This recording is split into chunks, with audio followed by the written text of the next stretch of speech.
Time we talked, obviously, long flight home Saturday. Sunday was a tough day. I think the good news was that a lot of our guys obviously were very disappointed. Players, coaches, support staff to play the number one team in the country. Those things got to come about, and not just obviously the way we played to get to where we were, but obviously the way they played and to get that chance. Those don't come around very often. I had a handful of them during my coaching career. Would have loved to capitalize on it better. Didn't love the first half, obviously, but going back and reviewing the film, there were some things that went sideways early on, things that I think we can correct and put ourselves in a better position, but obviously not where we wanted to be. So Sunday needed to be a really big day.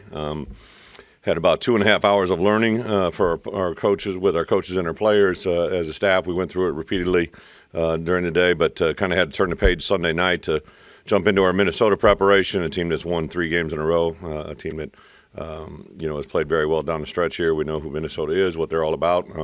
Another rematch game for us, so it's another great opportunity for us to get where we need to be. I think it was important to tell our guys, listen, the disappointment is real. You got to be able to own it, being able to grow from it. But I do think that there's still a lot of positives that we've accomplished. You can't take those away from us, and a lot of good things ahead of us in the future. So with that, I'll give you a couple injury updates.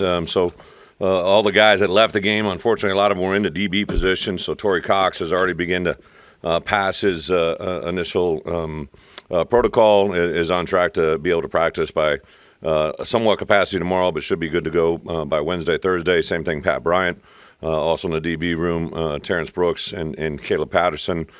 Some soft tissue lower leg injuries, but I do think we'll have those guys, if not Tuesday, Wednesday for practice. Joe Barna, again, was a injury late in the game to the shoulder, but should, I think, be ready to go by Saturday. Nothing long-term for him. And then Tyler Strain probably would be the one that's the most in question for Saturday. But I think he's very positive. I saw him bounce through the facility this morning, earlier today. So know a lot more Tuesday, Wednesday, and then when I talk with you guys on Thursday, I should have a better perspective. But a lot of positives. I had to call my wife and tell her that news. She was very relieved with that. I think perspective is always awesome, right? Like we get back late Saturday night. Obviously, my kids are in bed. We get home, and when when you wake up in the morning, for at least in my house, we got the kids on video, and my oldest woke up first. She came down, gave me a huge hug, and my little one woke up, and she's had a loose tooth, and I am the local expert at pulling teeth. So she was very excited to know that Dad was home on Sunday morning. So to put a perspective, to pull my youngest bottom front tooth and make the whole world know that it's going to go forward, right? There was a lot of disappointment in Saturday, but to know that Sunday is another day, another opportunity this week to play Minnesota. I did take a lot of pride, to be quite honest, and simple thing my wife reminded me was, she said, on Sunday I'm leaving to work, she said, do you think we'll be ranked? I said, I don't know. It's not my hands. Obviously, I don't pay a lot of attention to that, but what I have learned since being here in an environment, when my first job, we were ranked literally every week upon the week. You just became used to it. When I was at Arkansas, I realized the effect it had on our program when we got ranked. And then this year, to have 7 straight weeks of us being ranked, first time that's been done in 22 years, 23 years, I realized how far we've gone. There's a lot of great disappointment. But to play the number one team in the country and to know that Illinois had a chance to be on that stage and obviously do a lot of things that showed we got a lot of work to do, but to be in that voice, to be in that conversation. Next week, I think when the college football playoffs come off, right, like we got a chance to set ourselves in a position this week against Minnesota. And obviously, just like everybody else, with the remaining 5 weeks of the year, we got 4 weeks to play to do a lot of really good things. And our program has grown a lot. The same crowd that was out there at Michigan that affected that program or that game in itself, it was literally the first game that I felt I had been a part of on a big stage that game was affected by the crowd, right, to have that. So whatever we got to do, 11 o'clock, whatever Illinois fans are going to show up, I hope you be there, be loud, right? Just means you got to 11 a.m. kickoff. You got to get that first beverage, whether it's a coffee, a mimosa, a bloody, a Red Bull, whatever you got going, man. Just get up and get it going, and get here and get seated by about 10:30, and get ready to play be ready to be a part of a really good Big Ten football environment. I think should be pretty awesome. So, with that, I'll open it up for questions. Coach, what are some typical things you can expect playing a team coached by PJ Fleck? What can I expect from Minnesota? Obviously, PJ's record speaks for itself. I think his bowl record is unbelievable, right? Like, just to have that many consecutive, to get in those bowls, but also to play them and win them. PJ's teams always get better, in my opinion. He's a very detail-oriented coach. He's a guy during my time here at Illinois. He and I have shared a lot of times on the field, but also, just a guy that I really personally enjoy, who he is, what he stands for. I think people would agree that, like I've always kind of said when we play this game, we're kind of complete opposites, but that's probably why we get along halfway decent. I think his approach to detail, his football fundamentals. One thing that's been impressive, right? So he had changeover and turnover at his coordinators, but they're really kind of the same Minnesota. He continues to hire. Each coordinator kind of has a flavor of their own, but especially when I was watching their special teams, right? Just another really good example of a well-coached football team in all three phases.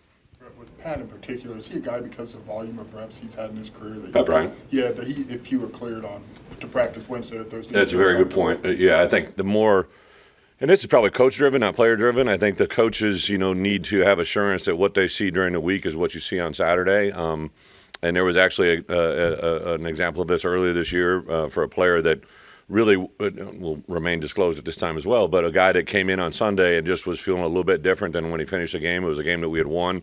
Everybody's feeling good, and I kind of got that call on Sunday, and I'm like, really? And then wasn't able to practice Tuesday, Wednesday, Thursday. Maybe got a little bit of limited walkthrough on Thursday and Friday, and went out and played probably the best game of his career on Saturday. But he's a multi-year starter, right? So I think there is that level, especially with Pat. And to be honest, I feel fairly confident, Pat. I mean, he literally told me yesterday there's not a chance he's not playing in this game. But I said, unless you stayed at Holiday Inn Express last night and got a doctorate degree I didn't aware of, you don't get to make that call, right? But he assured me he's going to play. But for us, if someone can't play, like one of the balancing acts you got to have as a coach, if you have someone that you feel confident about, you could play them with limited reps. It actually is beneficial to rep the guys that can play in his place, right? So for a guy like Pat Bryant, right, if he can't really go until Wednesday, Thursday full go, the value of having Malik Elzy, Alex Kapka-Jones, Hank Bate, like all those guys that are going to fill into that void has been really good. Defensively, takeaways have been such a big part and Yeah. helped. But what do you feel like you guys, identity-wise, can do if maybe those aren't coming in bunches like we've seen? Well, we can't give up big plays, right? Like, I know. I remember one stat. I think I saw in the Oregon-Ohio State game. I think Ohio State had given up, I believe, 8 plays of over 25 yards. Over 20 yards was a pretty staggering number that come out of it, and that's going into our game plan. Obviously, we didn't hold true to that in certain regards defensively. In the second half, a little different, but there was just too many free yardage in that first half. And if you go back to really the two worst halves of the season for us defensively have been the second half of Purdue and the first half of Oregon. Both kind of uniquely different, but both of them were victims of big plays, right? And I think that has to be a very resounding effort by our defense, not only in our game plan, but also our game schemes and also our players, that we just have to minimize the big play opportunities. You have to make them earn everything. What has maybe Aiden Lawfrey stacking some healthy weeks after another maybe done for him and for the run game? Well, I just think our guys have a lot of confidence. There's a reason Aiden Lawfrey started the first snap against Eastern Illinois. From last spring through the summer, through fall camp, he had been our most consistent, steady performer, a guy that brings his lunch pail to work every day, goes to work, an awesome mom and dad from Gibson City who just kind of embody and embolize everything that we want about this program. And on top of that, he's very quick and he's very talented. So he had a couple, it was kind of probably one of the most defeating parts of Sunday or Saturday's game, Sunday's film analysis, is to see those two first big runs or two big plays. It's 14-0. It's not where you want to be, but we have two good things. And then we gave up then we had a turnover, and that kind of deflated those two or three good runs that we had. So I want to make sure that we run the ball consistently. I think to win games in the Big Ten, you got to run the ball, defend the run, and cover kicks. And obviously we at times haven't been able to do that, but he's got to be a big part of it. Luke's a big reason you guys Yeah. has been as successful as you've been. What are the points of emphasis after a game that I think he? Yeah, I think first I'll I'd ask Barry. I asked all the coaches, but in this case, right, it's Barry and Luke specifically, right, to have a good conversation on Sunday. What maybe Luke was trying to tell us that we didn't hear, right, or that we didn't see. And I think Barry had some really good answers last night that I thought were really good. Listen, I think you guys know me well enough. I talk about communication a lot, right? And communication is a two-way street. You got to be able to speak it. They got to be able to hear it. And then vice versa. When they're telling you things, even verbally or non-verbally, you got to be able to understand it and hear it. And, I just think that Luke has got so much respect, not only in the players' locker room, but in the coaches' meeting rooms, right? Just what he says carries a lot of weight, and I think because of that, we have to be very, very conscientious of what he's trying to tell us during the course of the week. Could I ask what were some of the feedback he gave you guys? No, because then that would be obviously. But I would just tell you that like communication is really good, right? There are certain things that Luke does very, very well, and certain things that he sees well, can make quick decisions on, and if not, then things get crowdy and gray, and that's when it doesn't go well. So the thing that I would give you, I mean, not tipping off anything, he's going to be put on a list here this week that is going to be very, very rewarding for what he's done, right? Another defensive player, the same thing. The good news is I think going into the year we had players that we thought were good, and now other people are recognizing that. But Luke himself, one of the greatest traits you can have as a quarterback, in my opinion, during the course of the game, those that can make something of nothing are a little bit different, right? But the ones that can recognize and adjust either prior or post-game to what makes them better next week are truly the great ones, are truly the ones that you can build off of and get better. And what I've learned from Luke this year is he truly possesses that quality, which a year ago I didn't know if that there, but now I know it more than ever. The rankings don't matter to you, but it sounds like you maybe were a little bit surprised you were still in there. Yeah, great point. I'm sorry, I didn't finish it. My wife said, I didn't know, right? And she goes, what do you mean? She goes, you've got 2 losses against 2 teams that are 1-3 and never lost a game, and you played them both at their place, right? And so I probably need to listen to my wife more often, right? But I kind of laughed and turned around. But I mean, no way am I, I own those 2 losses and where it is. But I do think there's probably a national. I know you get a vote, right? But I think from the outside world, 2 years ago, that's just an Illinois program that gets booted out, right? And I think for us, even though it stayed in there at 24, I think it just speaks volumes about what the outside world is seeing. I know I get it more from our coaches, right, that I travel around, see around, people that give me feedback, people that know football. When I see it and meet with the commentators, it's just like there's a difference, right? And to be ranked 7 weeks, I don't care what anybody says, right? And it's, until last time that happened is 2001, perception is changing. We can't change it overnight, right? It's very interesting for me to watch college football. I think there's more parity right now than ever before.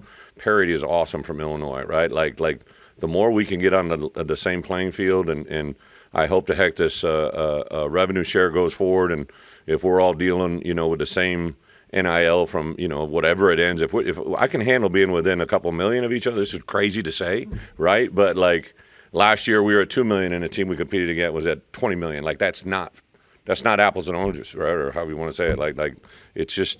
It's not comparable, right? And if we can all get on the same playing field, I love to do what I love to do, but you put me on the same playing field, give me the same rules, and we'll play our ass every day, right? And that's just, I know that to be true, right? And that's what I get excited about, because our guys are understanding that they can play with anybody. The only thing that I told our team that I really I want to make sure that we eradicate from our program is on that plane ride over in the walkthrough on Thursday, the walkthrough on Friday, the pregame on Saturday, I really felt those guys felt they could go out there and win that football game, and they started that way. And then when we got punched a little bit, I think there wasn't anybody that you could just sit to a whole group, but I think there was enough people that showed up that were maybe they don't quite know if we can have this moment, right? And that opponent will find, Oregon will find that person, right? And we had enough things go wrong offensively, enough things go wrong defensively. Special teams was actually pretty solid. We want to start off the game putting their returner, who's a great returner, on the opening kickoff inside the 20. You can't and then the thing that I get frustrated with on our first defensive drive, we get a 3rd and 7 and a 3rd and 6. You can't get it any better than that. To have Oregon off schedule and they convert it, and that second one was a 3rd and 6 that converts for a touchdown. It goes all the way across the field. We can't have that, right? And then, I was upset, we get first down, right? It sounds silly, right? But Luke Altmaier was not down on the second play, right? So now instead of a 3rd and 5, we got a 3rd and 15. We can't control that. Can't control they grabbed his face mask. It is what it is, right? And then that, when you start one possession, right, and then you give up 2 scores, it's just hard. And then that third one, it's 14-14. We throw the shot play and get it picked. That probably was almost a point where it's it's too much. The number one team is. It's hard to come over that. That's why at halftime I'm let's reset. We're starting, because I wanted them to understand they could play winning football on the road, right? And we've had 3 tough venues. Nebraska, we had success. Penn State, moderate success, and then Oregon was obviously minimal success, especially in the first half. So we're a program that's on the rise. It's a program that's building, and we're gonna get better every opportunity. I promise you, we got better from Saturday night till today, and we'll get better this week. is the communication where you've seen him the most development out of him from last year to this year? Because he's talked to us a lot about trying to deal with failure and adversity a lot better internally for him, but it almost seems like he's communicating with you a heck of a lot more than he was. Oh, 100%. Yeah, 100%. And I think that's just part of the world that we're in, this portal world, right? Like, listen, Melvin Priestley probably played his best game on Saturday, to be honest, against some really good opponents, right? So he's a portal guy, and I'm probably communicating with Melvin Priestley better than I ever have in his lifetime, right? He fell off his tricycle last week, bruised his butt, right? And we had a nice conversation about a bruised ass, which I think was very comical, right? But like I think the part that really that I think as coaches we constantly evolve to is it's a different world, right? You're going to have these players come in and play immediately in your program, and you have to develop. That's why I tell our coaches every day in your building, you're either building or tearing down a relationship, whether you're consciously doing it or not. When you pass them in the hallway, the way you correct them, the way you teach them, the way you talk to them, a coach that bridges a gap to the other side of the ball, like we're building communication. But for sure, Luke is not he's just not natural go in, take over a room, but he can when he's confident, right? And he's got a great voice. He is so intelligent. I love meeting with him. I meet with the quarterbacks twice a week, just me and the quarterbacks with Art. Barry's in for one of the meetings, and just to have that meeting, and the reason I really wanted to increase it this year was I wanted more communication between I wanted them to feel. I always come in. I usually go get a steamer workout and come in sweaty with a towel around my neck, kick my feet up because I want them to be relaxed. I don't want them to see me as the head coach that they reserve to talk themselves to. So just a little bridge building there, I think, goes a long way.